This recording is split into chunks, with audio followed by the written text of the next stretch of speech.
And we are live. Hello, everybody. Hello.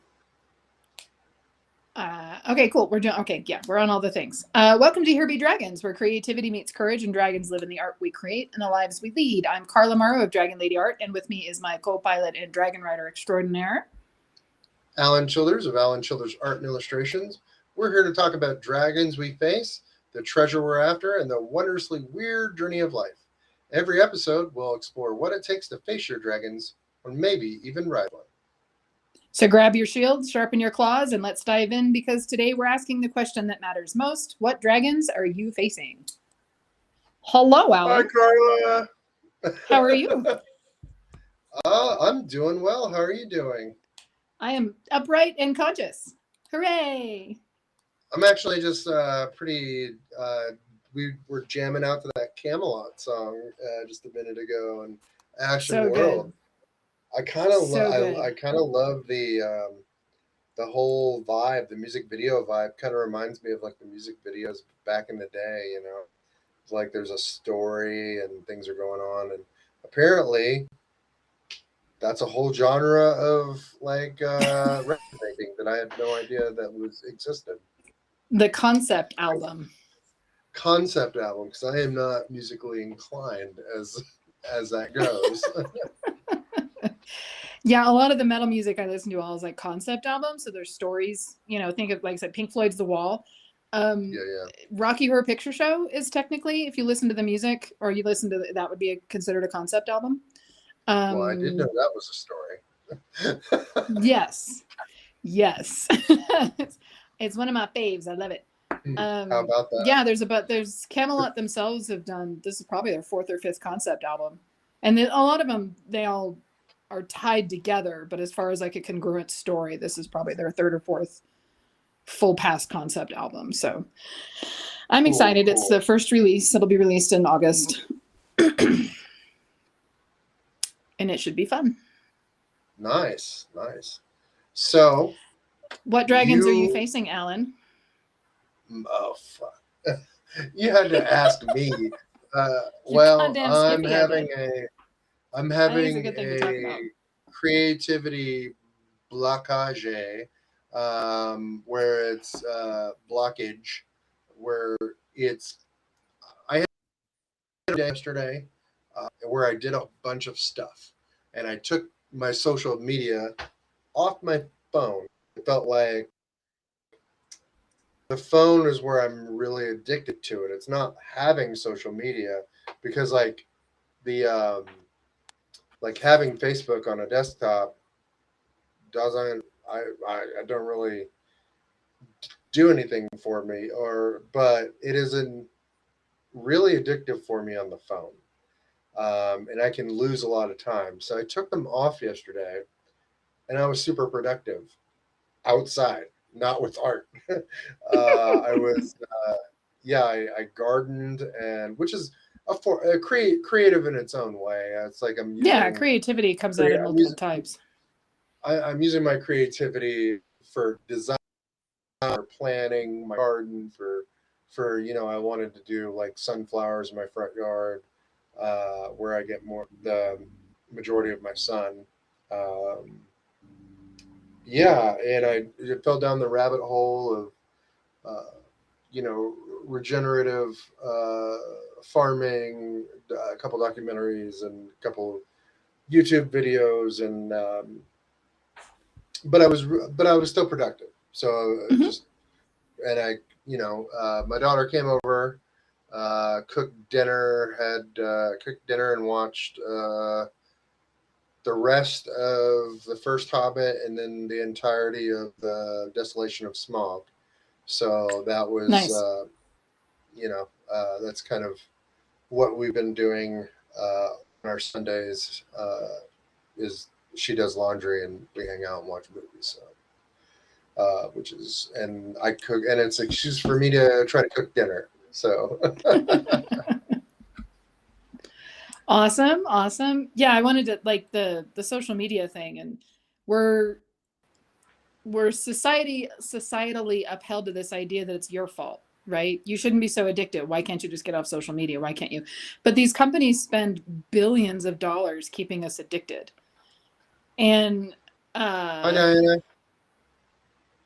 awesome. I lost my train of thought. Oh, they spend billions trying to keep us like hooked on our phones, right? And that's kind of the whole point. And I sent you the video earlier, and it discussed how the problem with apps that try to shut down your social medias is they're still on the phone. So you're still picking up the phone. You're still physically lifting the phone and dealing with that. So the attempt is to try to get you, as you said, you were gardening all day. Well, if you've got a rake in your hands, you don't have a phone in your hands. So yeah, and that was the joy that I had found yesterday. And then to contrast that, like, so my dopamine, I felt like, was surging yesterday without that thing. And then today I had a hard, woke up and had a hard crash with dopamine dipping back below my, I can tell when it's not my threshold because usually I'm pretty even keeled. So like I could just tell, because I wanted to draw today. I told you yesterday, I was pumped for making art. And then I woke up today and it just was not there. So I think you probably physically wore yourself out too. So I said, don't beat yourself up too bad. I mean, yeah, I'm not a spring chicken anymore. I'm like, working all day in the yard probably wasn't like the best idea, but it felt good though. It felt good to be out in the sun and doing that kind of stuff, and it felt good to be unplugged a little bit. But then today it was just like I ran into where I normally post when I work out, and I ran into this. It was like breaking a seal. Okay, well, I'll just download it to do that, and then I just downloaded them all, and I was just like, oh, the floodgates have opened. And it's like, oh my gosh, I might actually be really addicted to these things, and Well, again, they spend billions of dollars to keep you there. That's what they do. The attention economy is, it's attention farming, and and I noticed that, I'm easily radicalized to certain causes, and I think it knows that. Yes, the algorithm knows you better than you know yourself. Right. So, getting away from that is really good, and I think I need more than just a day. Like I need, but also trying to also have a show coming, a show coming up. We have our podcast. Also have, I have a nonprofit kind of group thing where I'm hosting events too. So I have to get the word out on these events and with hosting them and things like that. So I almost feel intrinsically tethered to it to a certain degree, and it's kind of like when I quit smoking cigarettes. I didn't quit cold turkey. It took me 3 years to completely quit smoking. But when my daughter was living with me, I was like, well, I'm not going to smoke with her in the house. And then it became, well, I'm only going to smoke outside. I'm not going to smoke with her in the car. I'm not going to light up a cigarette around her at all. I kept putting these little stipulations on myself when trying to quit smoking. And I think that's kind of the way you have to do it with reducing your social media too. It's like you have to put stipulations on things and put stipulations on things. And I don't really want to leave social media altogether. I want to reduce its hold on me.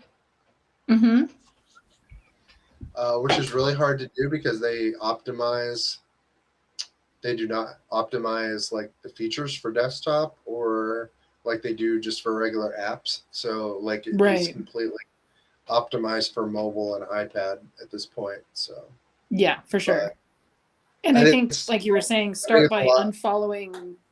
start by unfollowing some of the groups that you have more radical feelings towards, right? And start unfollowing those or blocking those, or as you said, start small and start putting those boundaries in place just a little bit at a time. And I just, yeah, I there's I'm so, and I've talked about it before on the podcast. I've thought about completely dropping my social media completely. And I was Yeah. more active a couple of weeks ago as the Kickstarter launched, but I know towards the Kickstarter was only 15 days, but I know towards the end of the Kickstarter, like I didn't even want to get on socials at all. So I just didn't. So I didn't share as much as I probably should have. But people aren't seeing my You posts anyway, you were you know? doing in-person events though too. Like you were peopling a lot more than you normally do. Yes, for So and sure. you've been in constant communication with people on Kickstarter. By the way, super successful Kickstarter.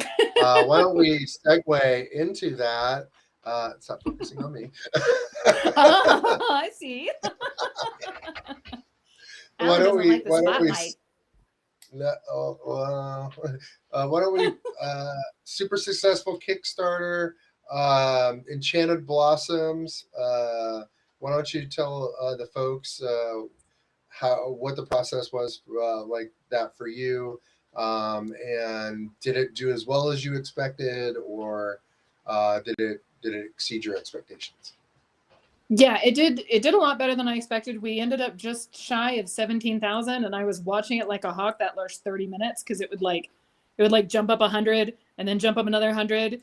And I when I started the Kickstarter, I had hoped that I was going to hit 3,000 in the first day, and I was hoping 5,000 at the end of the first week, and then maybe clear 10,000. And we ended up hitting, what was it, 6 or 7,000 the first day, and we were Yeah, at 10,000 by that Thursday, which was a weekend. And then I still had like 10 days left, and we hit 16,931 by the end of the clock running out on Saturday. And I have still had people message me asking me if they could get it post Kickstarter, if they could add to their if if I had gone the full 30 days, we probably would have hit 20, maybe even a little higher. And if I had more running time.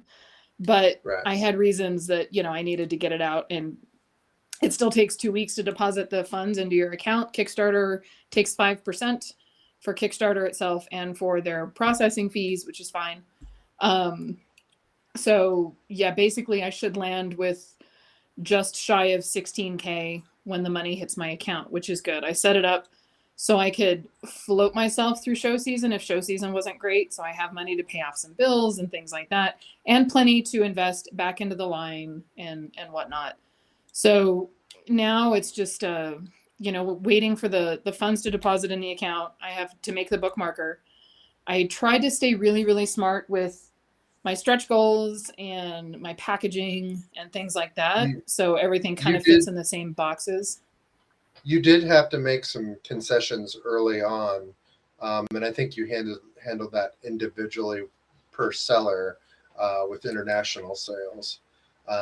So Yes. I think you were handling international sales as they showed interest, and not just Mm-hmm. opening it up completely, which I think is pretty smart because but then also uh, you also did something where like for me I was unfamiliar with doing something like that, but you offered originals of the Mm-hmm. pieces, and I think that really helped put you past like you were For telling me. sure. Yeah, I mean, you kept messaging another original sold, another original sold. And I was just like, that's awesome because I know those originals are um, like they're hand done, they're watercolored, Yeah. and they're really I have them nicely here done somewhere. pieces that are I should find them. that that are, it's fantastic when you can get an original to sell. And I know how hard it is to get an original to sell in person sometimes when you talk value. But it seems like you've cultivated a good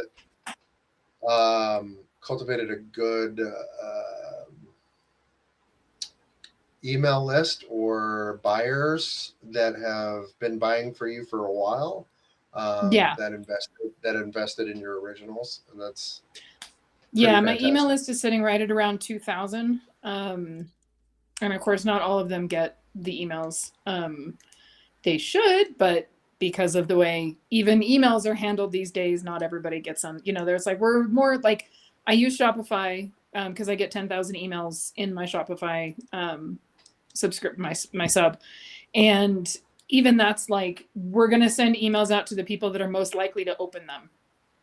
So out of those 2,000 people, I don't actually know how many of them are receiving my emails anymore. But it was enough that I sold 8 originals. And for 2 of those, I had people reach out. For 3 of those, I had people reach out directly to me and say, hey, I remember this original on the first one. Do you still have it available? And the first Kickstarter was 6 years ago. So the fact that they still remember the original from back then was pretty damn cool. So that's awesome. Yeah. There's a few things that if I had done the 30 days, I would have changed it. I would have made all of the originals that I have left available, and people would have had to have messaged me, and then I would have set it up. But there would have been a chart that they could pick from.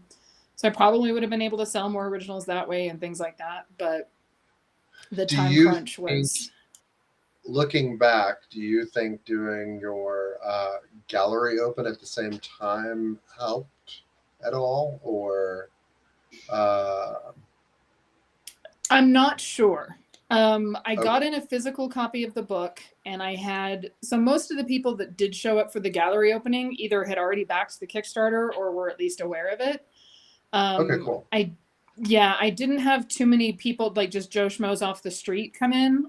It ended up being 20 or 25 people, and the people came from out of town. So Jeff Haney came down from Santa Fe. My in-laws came in from Las Cruces. There was a few other people that came from around the area. But as far as just walk-ins, I think only 2 or 3 people were just oh, we saw that there was a gallery opening and decided to come on in. So I don't know if more lead time or anything like that would have helped there. You're in a hard area though too, right? You're in a hard... I am. It's all tourist kind of area, so... It's all tourist. What is your do you even know what your normal amount of people living in that's for just regulars, townies? Sorry, you broke up. What was the question? Do you know what the even normal amount of population is for regulars or townies? Yeah. So Rideau on a whole has 7,000 full-time residents, and then during the busy seasons, we can swell to 30 to 40. Yeah. So it's all tourism. Very seasonal crowd. It's all tourism, and this is supposed to be our busy season, but because we had the fire 2 years ago and all the floods, there's just not very many people in town, which is very disappointing for people on Midtown. So the bookstore that I work in during as my day job is not getting the foot traffic that even they're used to getting in July. So, and we lost our racetrack completely, which does mean that there are people that are not coming into town to do the races. So there's going to be some struggles coming up and that's okay. But yeah, so I don't know if it was as helpful as I had hoped it would be. I would still do it again, but I might leave myself a little bit more lead time to get the word out. There is also a there's a gallery loop that's coming up, or that was just this past weekend, 4th of July weekend. So I was out of town for Norman when the application was due, and I didn't realize the application was due, so I missed applying for it. But all things being equal, I'll apply for it next year, and then that will put me on the gallery loop, and that is a big deal. The gallery loop is a huge deal. Art gallery crawl or something? Yeah, exactly. And it goes between Ruidoso, Nogal, Capitan, and Carrizozo, which are all within about a 40-minute, 60-mile radius of each other. So It's a big loop. but we're all spread out, right? So like Lincoln might be on that, but Lincoln has like all the Billy the Kid stuff. That's where the Tunstall story is. If you know the Billy the Kid story, that's where he was like working when Tunstall was shot, which is what started the Regulators, which is what started the whole Billy the Kid story. The courthouse is there. It was like the biggest thing in New Mexico. Like Lincoln County used to be the seat of the county of Lincoln, so the city of Lincoln, but they had to move it because the Billy the Kid wars was so bad. So now our county seat is Carrizozo and not Lincoln. I think Independence or Coffeyville is the same for the James Gang. They're popular for that in Kansas. So yeah, it's very similar. You can do the courthouse, the escape of Billy the Kid, and everyone around town is like, this is where his hideout was, and that kind of stuff. So, but then like Capitan has the Smokey the Bear Museum and the Fire Museum. Like Smokey the Bear, the actual Smokey the Bear was found in the forest around my house. So we're just really spread out. There's a lot to do, but we're really spread out. So the gallery loop is going to encompass all those small towns. I kind of want to know, because I kind of had the idea. Was bundling a good idea? I did it as an add-on, and quite a few people did do the add-on. But I did it too. So I did I did the Oracle deck. I have to figure out the boxes on the Oracle deck. That's the only hitch in my giddy up, is the book is one size and the Oracle deck is another, and it widens the box, and I'm gonna have to figure out shipping and tissue, but that's all right. I'll just make you come help me ship, since it was your idea. We'll just bring all the stuff to Oklahoma. We'll pack boxes. Right. We'll pack it in the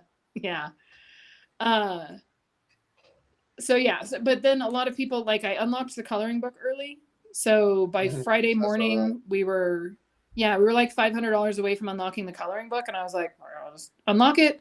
And I knew that there would be a rush of people on to get the coloring book as soon as I unlocked it, and that's what happened. So that's what kind of threw us up towards the 17K mark, is everybody was like running on to, and people bought multiple coloring books.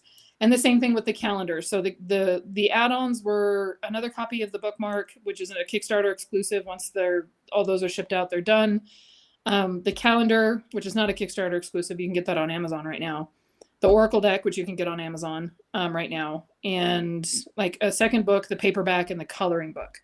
I did all of them as add-ons so people could kind of make their own bundles. And I think my average sale was like $98, as opposed to just the deluxe book, which the deluxe book sold out in the first 5 days. That was $69. And then people continued to buy the $49 and the $39, which was the paperback and the trade edition. So the trade edition just doesn't have the sketch in it. Sweet. It's going to be awesome. So you're going to be busy for the next for this fall, aren't you? I am.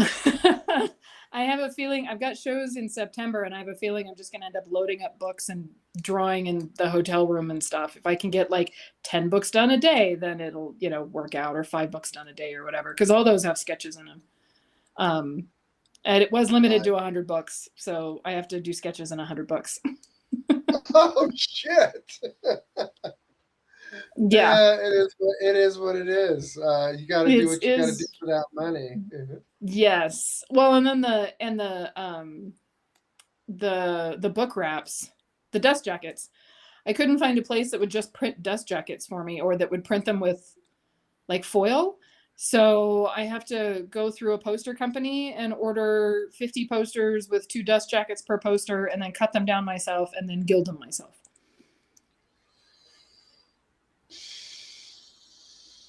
So that's fun. You don't have to do mine, right? You don't have to do mine if you don't want. Well, it's just going to be an assembly style. I found some gold paint that I'm really happy with, and we'll just go from there.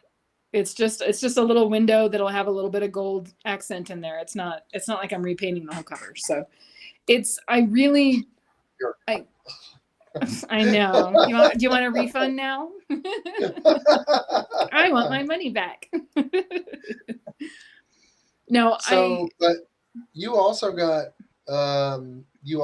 visited by the Muse during this Kickstarter, and had by the Muse during with this Kickstarter, and you've got like 6 projects or 8 projects rattling around in your brain now that could be interconnected to this project, so you could have a whole series of interconnected things.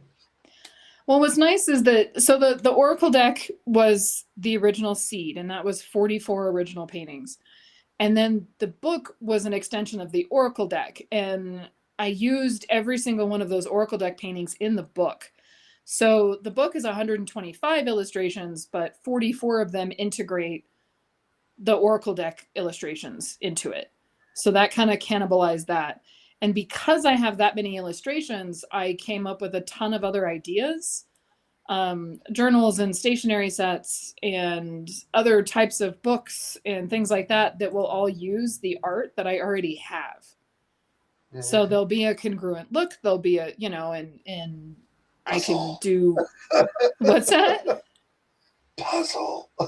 And yes, there will be, I will do puzzles. I have assistants for puzzles to help me wrap my head around that.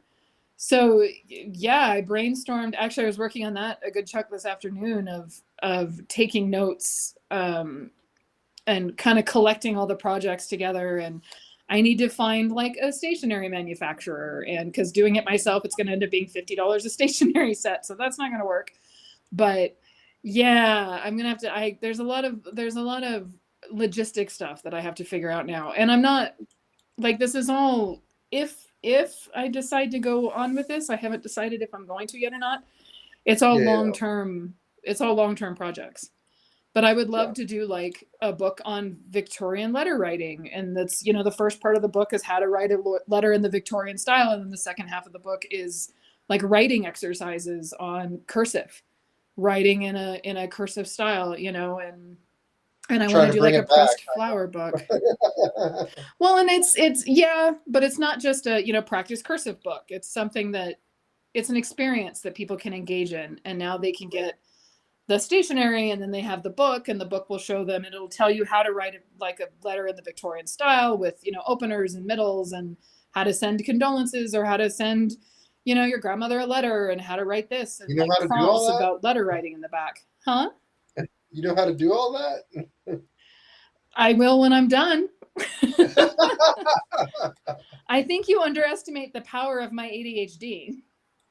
I know I underestimate mine. Oh yeah, I can learn anything. I don't think I utilize mine enough. Like you've got yours down to like, it's a tool in your toolbox. You just like whip it out like a paintbrush. And then I'm like, it's a little more feisty than that, but I mean, and I've told. What's that? It's like a gardening hose that has a mind of its own. Right? Yeah, exactly. I gotta, put it in the right part of the yard anyway before it goes berserk. But I realized something a long time ago, and that is I need to want to do the things that I want to do more than I want to carry that story. Right? More than I want to be just somebody who has ADHD, or more than I want to, be somebody who has depression or anxiety. The art was always bigger than any of those things. And so even in the midst of having panic attacks and anxiety, I could still get up and create something, because that was what I wanted more than I wanted the story of being a victim, or the story of being depressed, or things like that. So I'm not saying I'm 100% at it. There's still days like I crashed hard earlier this week, because like I had the gallery opening, and then I had an NDA project for my agent to do, and I cranked out a ton of art for that in about 3 days, and the art opening, and stuff for Kickstarter, and so by the time I think by the time Wednesday hit, I was kind of done. And like Wednesday, Thursday, and Friday and Saturday, I didn't do shit. Because my brain was like, we've been running this marathon Yeah, like Kickstarter is a marathon. So doing shows is a sprint, right? You get in your stuff, you package your prints, you load the car, you drive, you do the show, you come home, you unload, that's it. Usually that's done in about a week to possibly 2 weeks. If you've done the show circuit for a long time, right? I have You take about 2 days recovery off that, you're good. Exactly. Right. Yeah. Yeah. And I have everything like broken down into bins. And so there's a system there. So I can be ready for a show within less than a week. And the Kickstarter is a marathon. It's months of, the what I had going for me for this one. And the reason I launched it so fast was because I did do that previous Kickstarter where I took a year and prepped it. So I had a lot of the graphics already done. I just reused the graphics or changed some of the numbers on them, but a lot of the edge graphics and things like that I reused. I reused a lot of stuff from the calendar that my agent had me do a month and a half ago. Yeah, I thought that was superhuman, by the way. Like, I was like, I didn't realize you had a lot of that already done, because I thought, Jesus, she is killing it. No, don't get me wrong. I was still up till you just Mary Poppins that shit. Right. Don't throw anything away. Save everything on your computer and your hard drive. But there was a lot of up till midnight changing graphics and readjusting stuff. And I think even you saw, like, I had the graphics all set up and then hated them, so I redid them like the next day. Yeah. Like the whole Kickstarter of all the graphics, I just ended up using a different graphic setup. So, which I did have, and I do that. Like, that's how I'm able to do like the graphics for this. I have a template and I just change out, the other stuff. And that's what I'm thinking of branding wise for some of the new products, is everything will be set up as a template and then I just change out the graphics. You took input too. Like, I think I mentioned, like, the gold flourish looked really good on the cover design. I thought maybe some gold flourish in there that you'd used for the promotion, but it wasn't integrated into the cover. And I was like, I think that would look really great on the cover. Make it look more whimsical. And you're the reason I'm hand gilding 100 covers.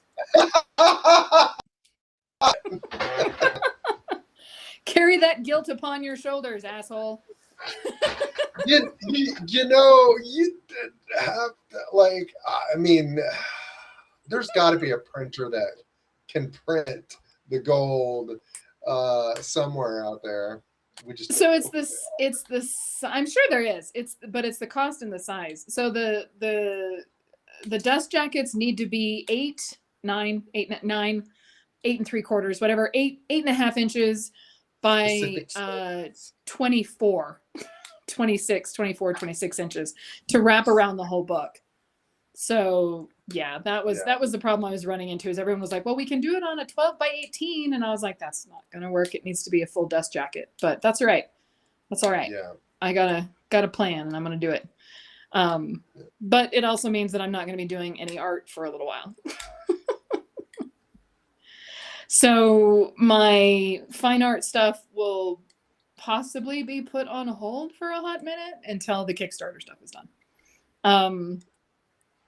I'll intermix it because I can't do all of Kickstarter and I can't do all of fine art stuff. But right. Yeah, I do have my next like 4 fine art planings planned out. 6, 8, 6, 7, something like that. That's that too. I was thinking, well, yeah, the muse visited you in that way too, not just in the ideas for those merchandising Enchanted Blossoms out, but also with your fine art ideas too. So the floodgates be openeth, and I think that's something that I'm missing. Like, I know that I am still dealing with some emotional things with grief, of course, but I also remember being hungry for art. I remember like being like passionate about a project, and like having that drive, like Brian, like what Brian has been killing it on this project that he's doing. And when he talked about get it done,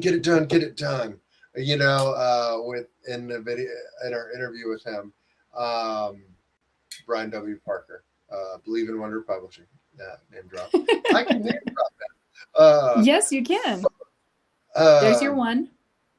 You know, when Brian talked about that, I remember having that urgency and love and passion for art and that hungriness for it, but I haven't felt it in a while.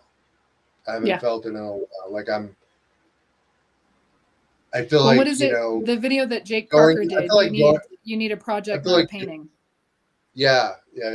I feel like going through the motions, like, and I can make art, like I can, but like art that I'm passionate about, like it's been coming in waves, and I need it to be like more consistent. I need it to be like, I need to feel that hunger and that passion for art on a consistent basis, because that's what my addiction should be. That's what because I am an artist. Like that's like this, you know, I could chuck it at the wall, and be just fine. Go get me a house phone, and Right. probably.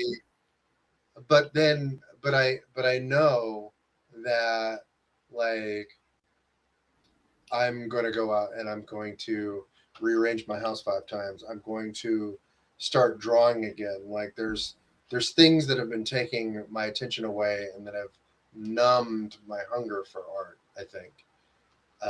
And I don't like that. Do you want the art more than you want the story?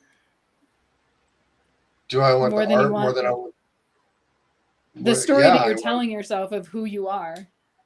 Yeah, I want the art more than I want the story. I want to be, you know, consumed with the passion for creativity again.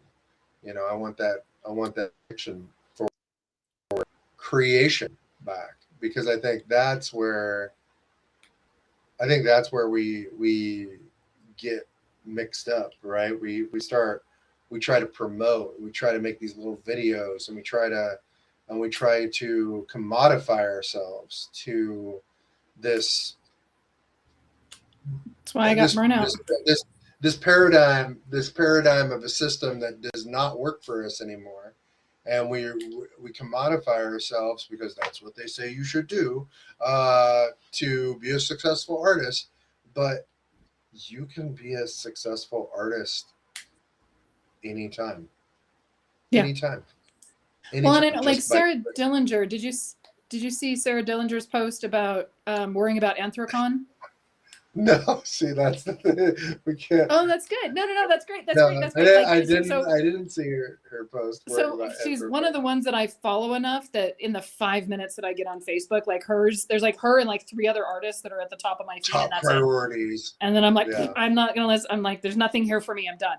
So she did one about Anthrocon and about worrying about. I hope she's doesn't hear this and get mad that I'm talking about it. But she was talking about being worried about the money because like a bunch of other artists just had like their worst conventions ever in the last week. And I had pointed out that you need Ostrafana, right? She's the one correct. doing Ostrafana. Yes. Yeah, which is an amazing IP. I want to have her on for sure.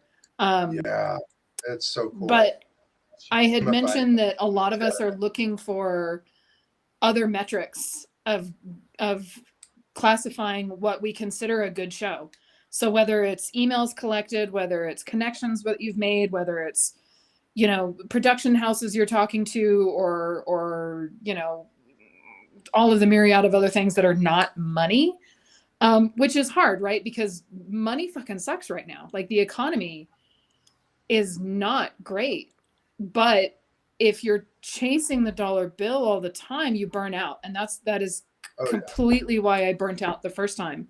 Is I was just like, you know, screw you, I'm going to do this. I'm going to show you that I can make money as an artist and I'm going to chase money. And that really hurt me for a long time. And I think I crashed. So removing the money component, if you could do anything you possibly would want with your art, what would you do?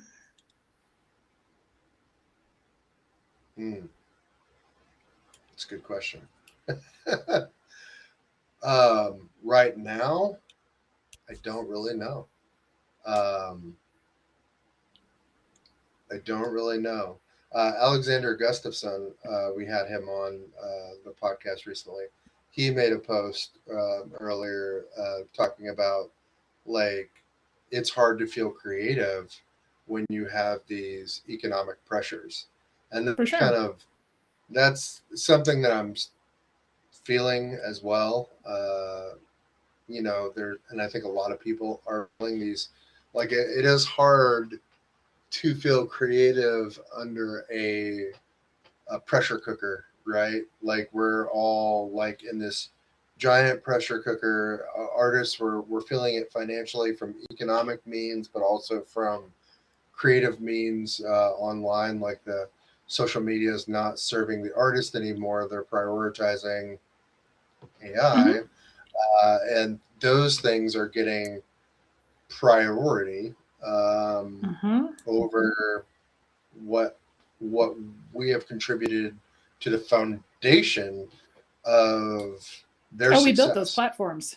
We built Yeah, those we fucking built those platforms. platforms. Yeah, the roots and the bones of the structures of those platforms were built off the backs of artists, musicians, and people who like people other people's creativity.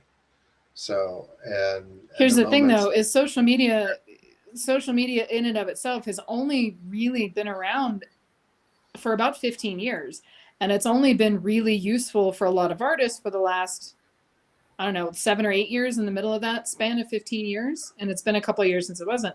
So I remember before social media, I remember when shows were, that was where you collect, that's where you connected and met people, right? Was shows. And it's interesting because since I have unhooked myself from that identity, or whatever you want to call it, of being the artist that had X amount of followers. And I had one of the biggest dragon pages on Facebook for a really long time. I mean, at my peak, I had close to 120,000 followers. It's dropped now to like 106, 107,000, but I can't reach any of them.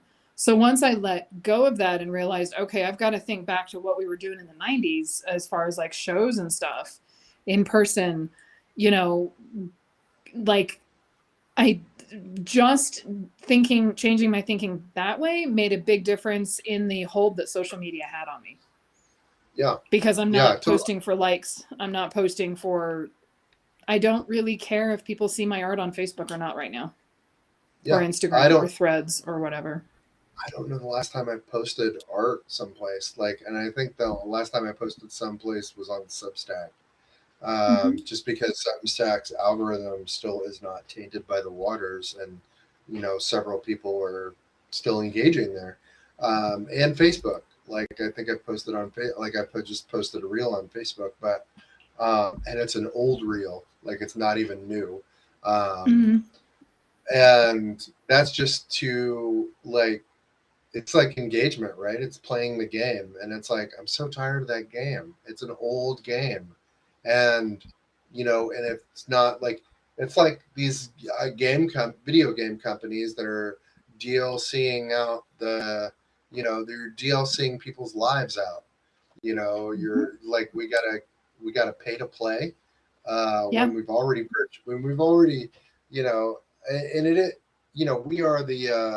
we are the product for them, Yes. and so it's And loot it's one of boxes and those everything. It's interesting because I just watched a video yesterday, because I still do like YouTube, but I fucking hate short form content. I do not watch reels. I only watch, if it's longer than 10 minutes, I'll watch it. If it's shorter than 10 minutes, I won't even bother. But there was a breakdown of the top MMOs, and there's MMOs have been kind of slowly dying over the course of the last couple of years. And that's World of Warcraft is an MMO. And World of Warcraft is still the number one MMO, and it is because it's just, there's a subscription fee. It's $15 a month, but you get the whole game. There's no loot boxes, there's no gambling, there's no pay to play, they have a store where you buy like mounts and outfits, but it's not game-changing behavior. And right. the top several MMOs, like old school RuneScape was number 2, and that one came out in 99, I think, something like that. So, but again, it's that there's that swing back towards the way an MMO is built, it's not a game that you can buy the cartridge, stick it in your game console, and play it. You have to play online with other people. But Right. that $15 a month gets me everything to play the game. It gets me updates for the next 2 years. I mean, I still have to pay for expansions, but everything else is included in that $15 a month, which is cheaper than a movie ticket now, right? And Yeah. I haven't played much in a while, but at my height, I was probably playing 15 to 20 hours a week, so for $15, and it's the same as it Depending was on when what it you came get, out. it's cheaper than going to McDonald's, depending on what you get. Absolutely, exactly. Yeah, and you don't even get a fun Happy Meal toy anymore. Right. But what's up with that? But yeah, there's a swing back towards people just being tired of not getting what they're putting out. And I think, and I've said this before, I think we will see an uptick in shows, and we're already seeing an uptick in shows. Maybe not conventions. I think the convention crowd has popped. But outdoor shows for sure, Renaissance fairs, things like that are absolutely on the uptick.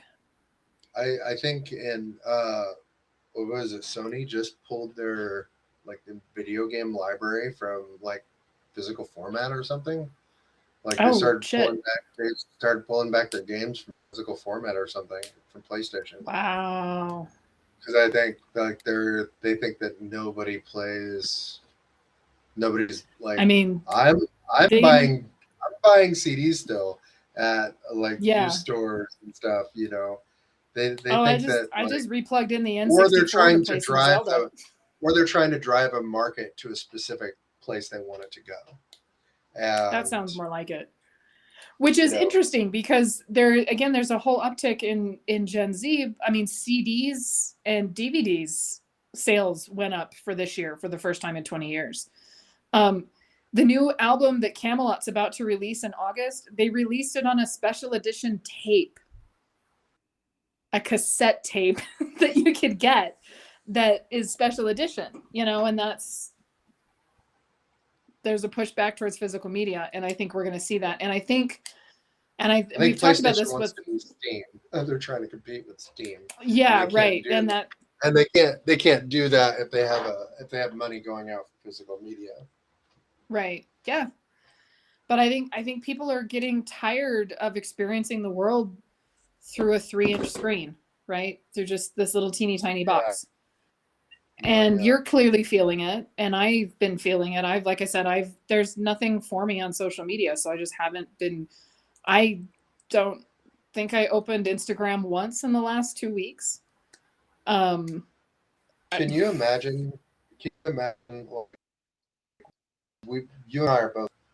We had experiences pre-smartphone. Mm-hmm. We had experiences pre-screen, pre-Google, yeah, pre-internet. Pre-Google.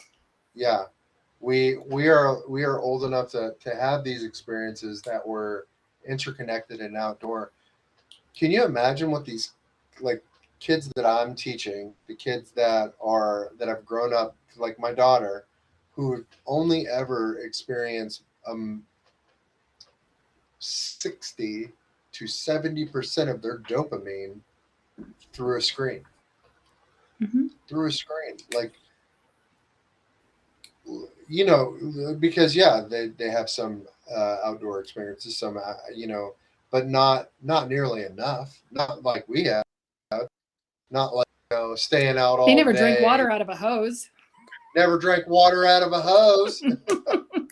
Never had to get a tetanus shot for barbed wire going across your leg. Yeah, I had that.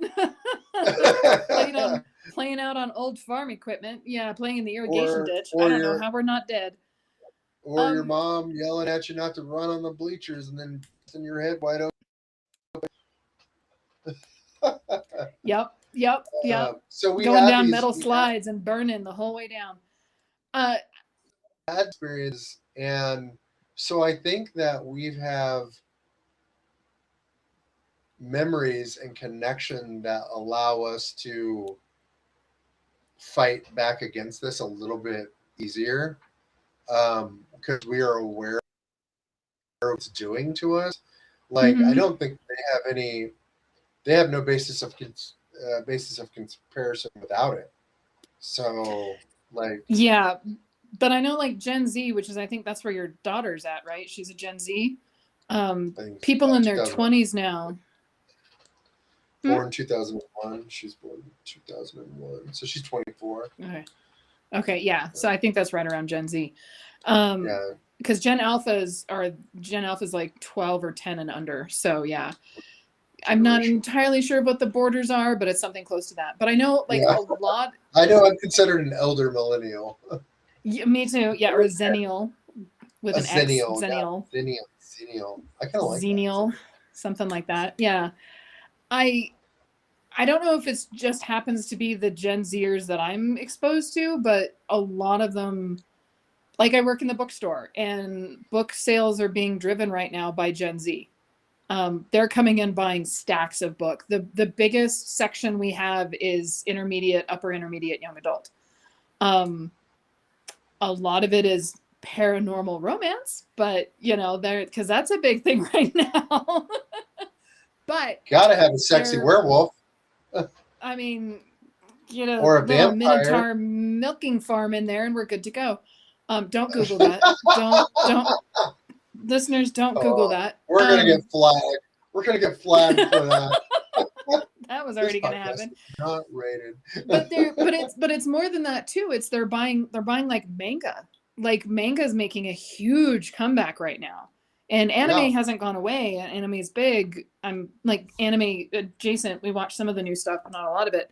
I'm still like Akira, Ghost in the Shell, and Vampire Hunter D.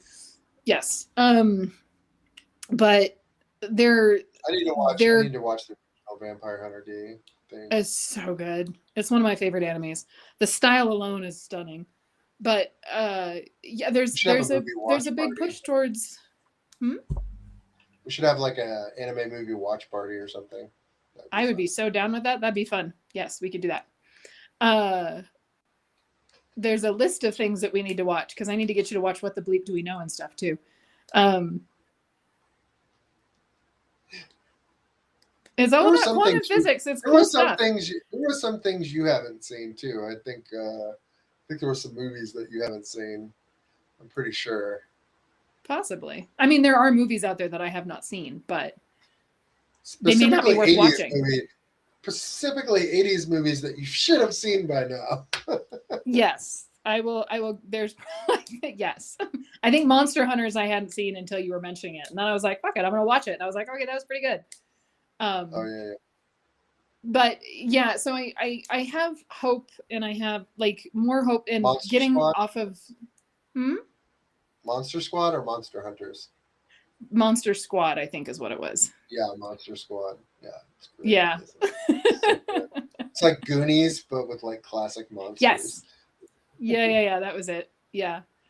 But it all gives me hope. And like we talked to Heather Hitchman about some licensing stuff a couple weeks ago, and she was saying the same thing about wanting, and when Jeff came in and my mother-in-law, they were all saying the same thing. They're trying to bring this experience to the viewer of the work, which is why, and I know I've mentioned this before, which is why I'm paying on metal with Lapidary. The little star for my polar bear came in, and it's so pretty. Like, I'm like, ooh, this little star. And I'm about to buy like a bunch of Swarovski crystals for it. Too. I am like ridiculous. And it's shiny. Like a little magpie. And my like 41 karat topaz star came in today for the fallow deer piece. So like, I'm just waiting for you to bejazzle out a painting and just have like little chains, like yeah, right. Everywhere. Just completely bejazzle it. Look like a magpie just went through and just like decorated and painted. There you go.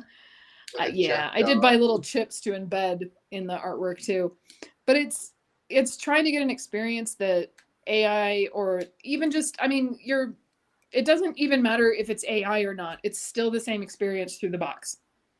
Yeah. It doesn't matter if you're looking at an amazing fucking piece by Brahm or the worst AI garbage you've ever seen. You're experiencing it through a tiny box. And that flattens the experience, right? Yeah, and this may be part of it too. I look at so much art online, like I look at a lot of other people's art, and I'm a fan of a lot of other people's artwork and art styles, and but I think at the rate of consumption that I'm looking at it and not really appreciating what that Yeah. artist is doing, like it's like eating a bag of chips. It's empty calories, no matter how pretty it is. Mm-hmm. Sorry. Well, and the It's like, scroll is the same, right? I know when Kindle just first came out, or within the first couple of years of Kindle coming out, the amount of people that were our age and a little bit older that would come in and go, I don't remember what books I've read because it's all on the Kindle. It's the same experience. You're not yeah, seeing the cover. You're not picking up the book. It's only one sense that you're working on. It's your sight and the scroll. So you're not yeah. carrying those memories beyond Well, and what you're I know it's reading. a little bit. I know it's a little bit different for people with audiobooks, though. Like there are people that Yes. swear by, there's swear like, but that's like listening to the radio. That's almost like listening to music. That's It's storing an it in a different part experience of the brain. Yeah. completely. So Yeah. Well, and I know, have you listened to the Dungeon Crawler Carl audiobooks yet? no, I'm actually I'm reading the books. So Yes. I'm I will I still love the feel of Oh, a of book course. and Yeah. everything like that. I do want to listen to it because I hear that it is It's a hilarious. radio play. Yeah, like a radio It's, play. Yeah. yeah, it's amazing. And I am a proponent of doing all the things because I'm physically reading it too. I'm only in book 1. I know I'm a little behind, but and I've been really bad about reading because I've been like Well, crashing the fuck out when I get home. But yeah, they get thicker every book. that's, you Like know what? it's like, That is still I read Robert but Jordan. they read quick 14 because books he's at such a quick 2,000 read. pages a book. And it's nothing about like his writing because he's got like really fun accessible writing, but it's because the pace of the story is so Mm-hmm. quick. It's like being on an action adventure, like Mm-hmm. a fantasy dungeon crawling action adventure, and it goes like you imagine how it goes like at a faster pace. So Right. kind of read it But I at a think faster. that pegs exactly what we're talking about of people are looking, they're still looking for good stories and they're still looking for good experiences. And Yes. there are people that have not read a book in 20 years are picking up Dungeon Crawler Carl. And I'm going to say it, we saw the same thing with Harry Potter. We saw the same thing with oh my gosh. Shoot. I completely lost the title of that book series. Okay. The Game dragon of one Thrones. with the Dragon Queen, with the Night Watch and the Game of Thrones. ice giants. Game of Thrones. It was a TV show. Game of Thrones. Thank you. Yes. Thank you. Am I cutting out?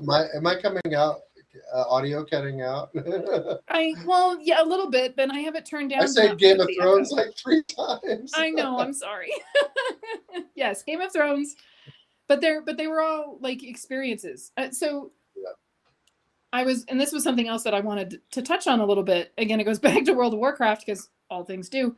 World of Warcraft is in the middle of a lawsuit right now with a private server, and there's a war between the fans. And what it is so this private server took all of World of Warcraft's assets and set up a private server, a game within that people could come in and play.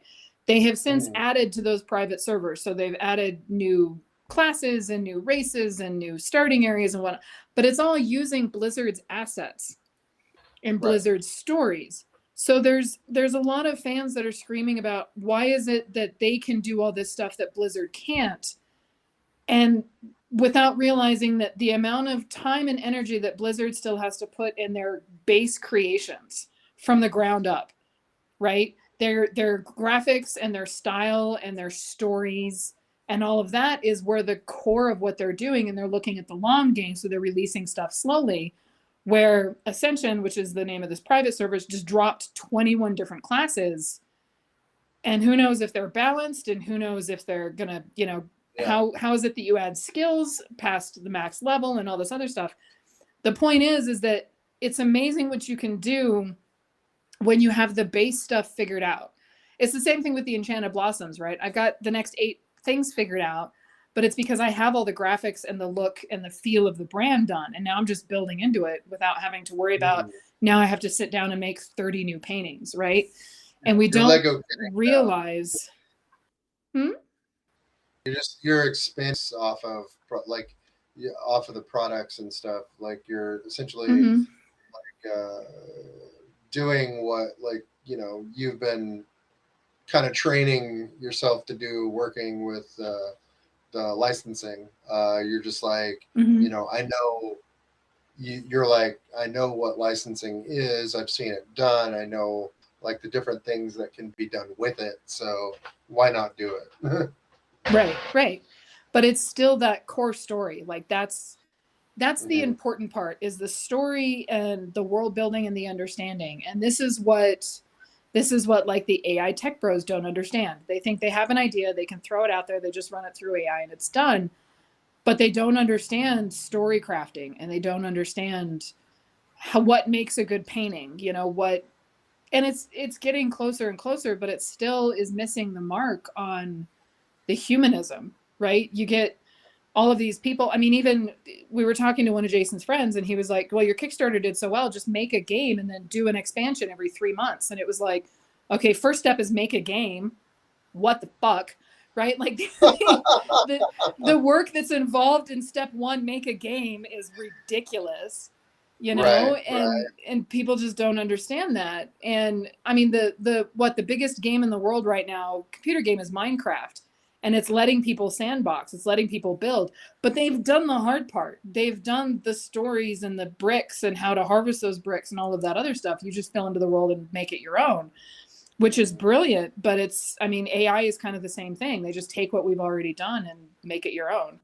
So people that are still crafting good stories and can work from the ground up, I think, are still very important. I think we're important too. And I think I think that's what who was it? Don Bluth. I just saw something with him say, like, we're human beings. You know, we are the ones that have the capacity to create new things, and AI cannot do that. AI cannot create new things. Like there are, you know, it can vibe code and it can do all this really interesting stuff. But when it comes to the human experience, it only has the input that we give it.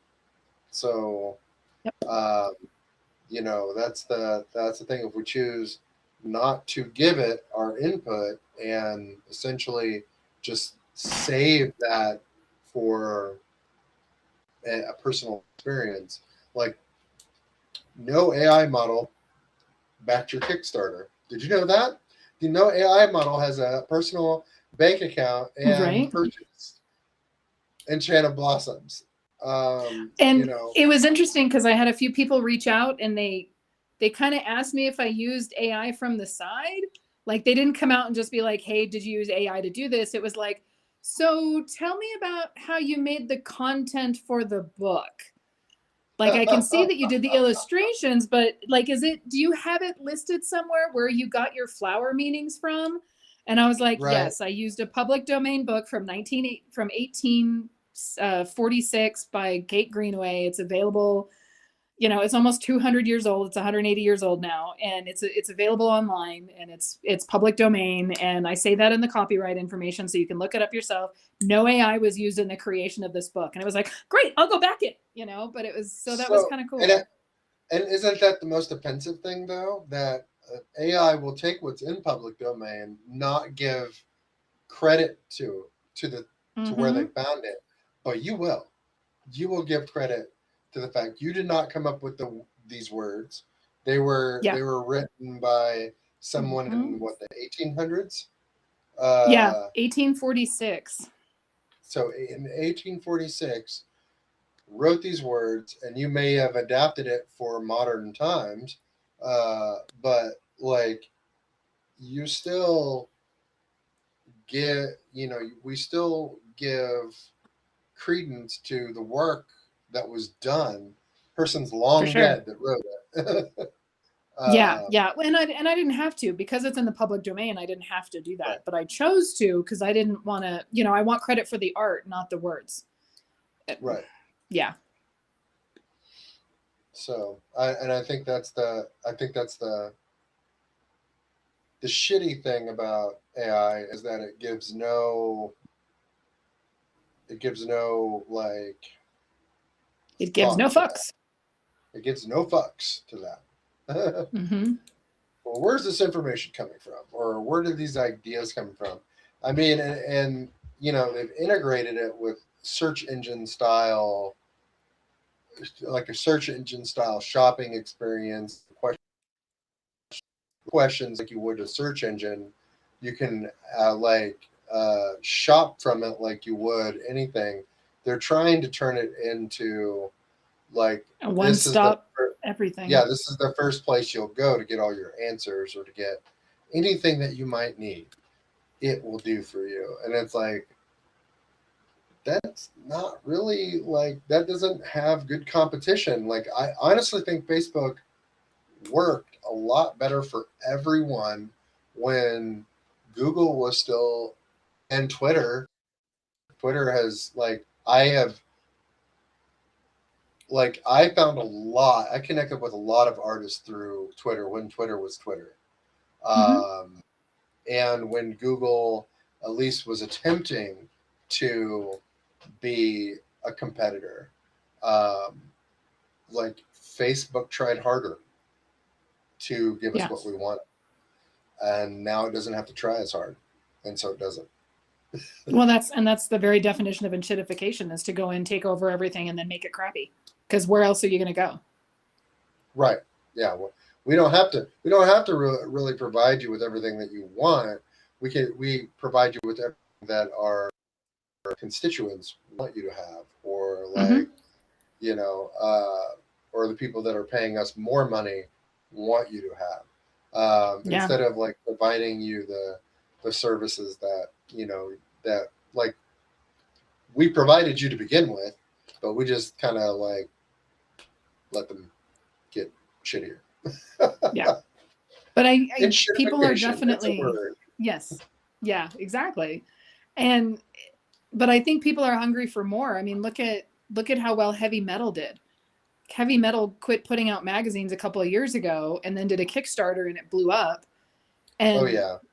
not only that, they have their own forum now and they're like, I'm on the email list, so I get like 3 or 4 emails a day from them about what's happening on the forum, and they released a bunch of back issues. And I think again, it's just if we can reach people without using social media, I think Well, we'll be okay. I'm really surprised. I'm really surprised even with the cost. Comic books are still doing fairly well. Mm-hmm. There's so many different independent sources of comics now, and even the big two are still producing a healthy amount of comics. Now I don't Mm-hmm. know if the job itself is healthy. If it's people are able to pay their bills with what they're paying them, but I do know that there is a lot of production on the comic book side of things. Yeah, So I and I in, find it. and independent comics, people are making. I see more smaller presses. I see more smaller presses making things and collaborating. People are That's making one. zines, Alan. That's one thing that Zines. God, you are the fucking zines. Oh, that's one thing that I think that we have as human beings, that we have on AI, and really the inputters of AI, because the inputters of AI are inputting because they don't want to Mm-hmm. collaborate, or they want Yeah. to, or they just want to create a collaborator to do the work. Yeah. Where whenever we have human beings that come together and collaborate to make a small press, Mm-hmm. to develop something, you have the ability to have a full range of ideas gestate and become something new, and really produce something pretty cool that wasn't there before. And unfortunately, with AI, that is hollow and lacking when it tries to collaborate, because Of course. it just doesn't understand the human experience overall. So You know what I find fascinating, and I just made this connection while you were talking, is from the art point of view and from the seeing what's happening point of view and from the watching other artists point of view, I'm seeing a renaissance of creativity right now. I'm seeing people that are breaking the mold. Yes, they're making zines, they're making their own comic books, they're making art that is different from what it's been. Most of the artists that I know are moving back into traditional. Not only are they moving back into, they're leveling up. They're doing amazing freaking work.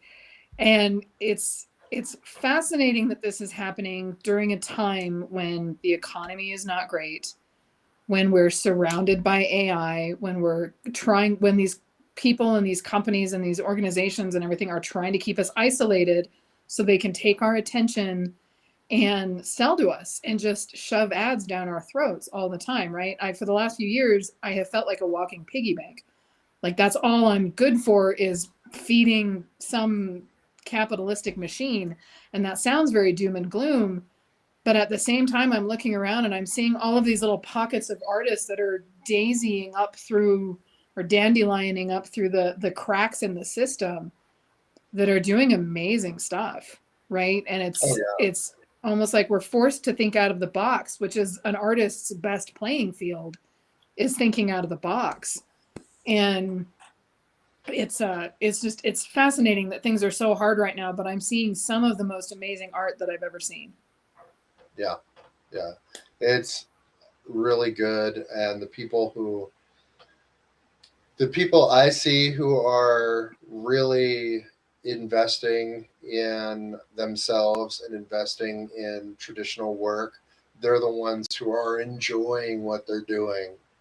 They're enjoying the process. They're really, or there's people who are creating an experience by doing something live. Like they're like Yeah. we're trying to have an experience by talking and answering questions, but we're talking to each other, but we're also talking to our audience. And so like I see people out there, artists like Dave Raposa, and I think it's his wife that's usually on there with him. But he's drawing and doodling and stuff, and they're having conversations. They're building like their networks of people. They're building their base. They're building the people that follow them, and providing an experience. And I think that's what people are hungry for. Completely. We're hungry for the experience of authenticity and connection. Authenticity and connection are the hallmarks, I think, of what it is to be human. One of them, and that sensation. So, like, that's where we have to lean into. We have to lean into the connection and the experience. I think that's a big reason why like the convention bubble is popping in a lot of ways, is because it went from an experience where you go and you can meet and talk to your heroes or the people that you like, and you do cosplay or you dress up or you get to buy stuff that you don't see everywhere else. And you're hanging out with your fellow nerds and things like that. And the niche cons are still doing well. So you have like your furry cons are still doing well. A lot of your smaller anime conventions are still doing well. Your literary cons that are usually pretty tiny are still doing well comparatively. But you have these big giant comic cons now where you have to stand in line for somebody that you watched on a TV show in 1972 to get a signature, and now you're in line for 2 hours or 3 hours, and then when you get there, you've got to spend $80 to $120 on a signature, and things like that. And you don't have these. You're not going to run into, Wesley Crusher in the middle of a convention, walking from one signing to the other, because now they're surrounded by, which is understandable, right? There's so many people at these things, and nerd culture has Oh gotten yeah. so big that they can do those things, but a lot Well, of the experiences of going to a convention are no longer there. well, and at the bigger conventions too, I will say that the enshittification has reached even there to these convention heads who are Yep. prioritizing not the experience, but they're prioritizing like an insurance company getting a section in the or RV bathtubs, a cell phone company you know MLMs. getting a spot, and that's a spot that could have went to a creative, they could have went to an Yeah. artist, could have went to anybody else, but you decided to like you could get more money out of a business than a solitary artist. So like Mm-hmm. reduce the amount of artist space, jack up the prices on the artist spaces, and then provide and then commercial that's like 800, Not even genre related. not even genre related. You know, ask them to do a little bit of something. We got, you know, the as much like I think having a, you know, a brewery inside of Comic Con is cool too. They had a great setup.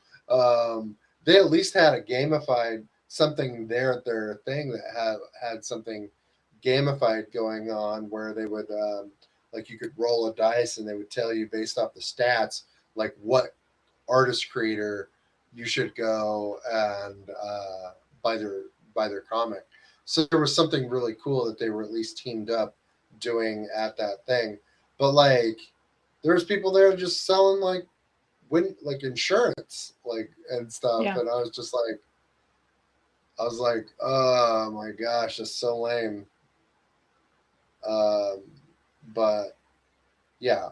Well, and I think So that's why like yeah, Renaissance fairs are on the rise. there's like there's we have to I think we have to protect our places where our experiences are authentic too, because you have to Yeah. protect it from AI, you have to protect it from people who are running their con not for the experience but for financial gain. Like yeah, you want to make like cons want to make money, but you also want it to be like a good experience that people want to come back to, not like Yep. Grifter's you gonna know grift. yeah, not grifters are gonna grift, because then you got like now we have like these smaller conventions are expanding out like where they were okay to be like okay to just be 1 day cons, now they're 2 day cons, now you're raising the Right. price and the bar for everyone, which is which is you know okay, some people, but then like artists have to creatives have to like make a decision. Okay, that's a two like we're having like cost analysis paralysis here, where we have to just decide: am I going to go to the smaller convention and spend 2 days there now, where I would have just did like that for 1 day, and it would have been fine. But like a lot of artists, like some artists were driving 18 hours just to be at Planet Comic Con because it was the biggest, you know, and I'm not sure if it was worth it for him to drive that far. So, Mm-hmm. but, I mean, that's what I'm stuck doing a lot of the times too, living in Nowheresville, New Mexico. It's any show that's worth its salt is at least a 3 hour and usually a 9 to 10 hour drive away. I'm driving to Denver, Phoenix, and Dallas are all that 8 to 10 hours away, and that's where the bulk of my shows have been the last several years. Less so now. I'm kind of there's very few really good Ren fairs. It's not a multi-weekend Ren fair, and I can't do those yet. But it's still, you know, now you've, as you said, now you've got to put in travel fee and gas and hotel fee, and the hotels are all going up and gas is all going up and everything else that mm-hmm. I'm, you know, I know for me, like at the tea shop that I have my gallery in, I do plan on creating some kind of a sketch afternoon or something once a week where other artists are free to come in and draw or, you know, hang out or talk shop or whatever. So Yeah, creating those small communities, I think, is something that's going to be, you know, and third spaces, right? A lot of third spaces are kind of disappearing. So there's a push back towards creating third spaces. There's a guy in town who's a amateur filmmaker, and he came to the art opening, and I was like, hey, if you want a place to show your films and stuff, let us know, and we'll host him here. We'll bring in a couple of TVs. We'll, set it up. And he messaged me this morning. He's like, I want to do that. How do I make it happen? So he wants to do, he wants to showcase his films here when he finishes them and invite all of his friends to come watch him and stuff like that. I know, right? I'm like, heck yeah, that's awesome. And I'm really like, cool. Not just because my shit's on the walls here. I really want the owner of the tea shop to survive and thrive, because I want this to be a third space. And we've lost a lot of those, especially in a small town that doesn't really have much else going for it, right? Well, and I think a lot of people would have time for more third spaces if they weren't working so hard. We're having to work extremely hard to make very little. And I think that as a country has to be economically addressed. We should not have to work so hard to have so little. Yeah. And so, but like, I mean, that's that's not a problem we're going to solve on an art podcast. That's the end of an end of a spectrum that we have. Individually, we have very little power of. Collectively, we'll have to handle that a different way. But I think that ties into so many of us being so much more creative, though, as we are. I mean, artists and writers and poets and anybody that's in a creative field still has the power to sway hearts and minds, right? Like, we can still do pieces, even if you're not doing like big political statement. With a zine. Yes, with a zine, with an underground find your people zine. Absolutely. Yeah. Like we can still bring hope. Mm-hmm. We still bring hope. We still, give people something to hope for or wish for or see better in or connect or something. And that's. I recently wrote a letter to the editor to my local newspaper about a defense for local journalism, and I think it can be expressed into periodicals too, like zines. Is that generations that look back are not going to look back and plumb the depths of the internet to know what a business did or to know what your hot take was. Like, nobody's going on MySpace to figure out who was effing who, back in the day, or posting weird stuff on our walls, which was like, MySpace was actually kind of fun back in the day, getting to like pimp your page out. But like, nobody's going to go back and do that. Or I think that like journalists or historians of the future will want a more vetted means. And so like my thing was like archaic newspapers and things like that, or zines and periodicals. They may be kind of ephemera. They seem kind of archaic compared to what like we have right now with this. But I think they are potentially better historically. Like, historically, people will know you were here because they will have a physical comic or a zine that you made, or a piece of artwork that you crafted that showed that you existed. Whereas, like, when they look back in human history, and like when the servers have turned off and we're no longer keeping these, like, the social media, like like when they pull the plug on X, when Grok doesn't make the money that it needs to satisfy Musk, and he pulls the plug on X to go off and live some existential AI universe or whatever he's going to do. We can only hope. Yeah, we can only hope. Is that, like, there will be a black hole of information where humanity used to be. There will be a black hole, historical black hole, a singularity in in existence of human history, because we put all of our experiences online And electronics. and into our Something that doesn't electronics. have physical. Mm-hmm. Yeah, we rarely even print pictures anymore of our family members, anything else, like Mm-hmm. the things that are meaningful to us. Like there's some people that still do. There's still some people who are making the family photos and stuff like that because it's nostalgic and it's cute. But a majority of people just post what they ate for breakfast, post it online. Yeah. I just Like saw an ad the other even day I for like a. even I post my workout selfies and stuff like that, like on there. So I'm not immune to it either. But it's like why don't we write the paper or write why don't we have a collective means of expressing, write the paper and be like here's the art that I made, or I wanted to share it with my community, or here's the thing that I made, and I want future generations to remember this. um, Sounds to Here's the me like thing you need to make a zine. That's all I'm hearing. Oh, geez. Sounds like you need No, a zine. I think you're right. So I think we need to yeah, create but more artifacts. the letter to the editor titled it "In Defense of Local Journalism." So he put Nice. a title to my letter to the editor, so it's kind of cool. That's cool. Yeah. Yeah, I'm So all for creating more artifacts. I think more people should be utilizing their common means of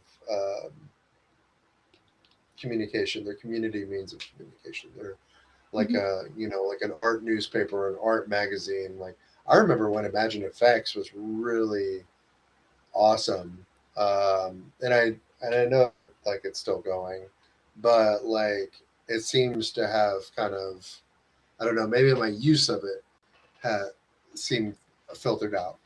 But like I connected with a lot of artists and networked with a lot of artists from Imagine Effects when it Mm-hmm. was pretty popular. I have this whole stack over here on this bookshelf is just like one whole, just Yeah.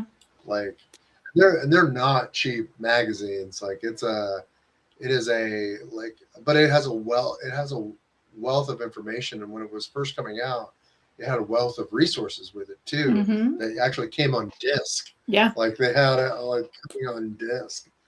So I mean, Yeah.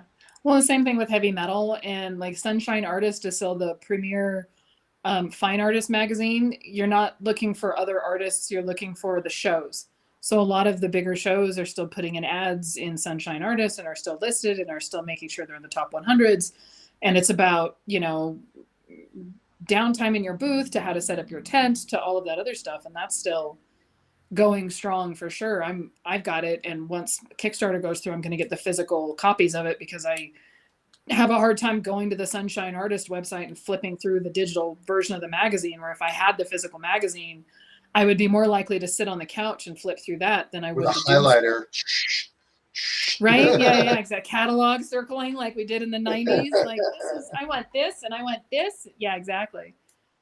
But I see a huge push towards physical media, and I agree. I think like your local journalism and being involved, and we're all kept in these walled gardens, and radio stations are dying and all this other stuff. And I think we're going to have to make an effort to either change that and see the new thing that comes along, because maybe it's not going back to old school magazines. Maybe it's something else. I don't know what that looks like or what it would be, but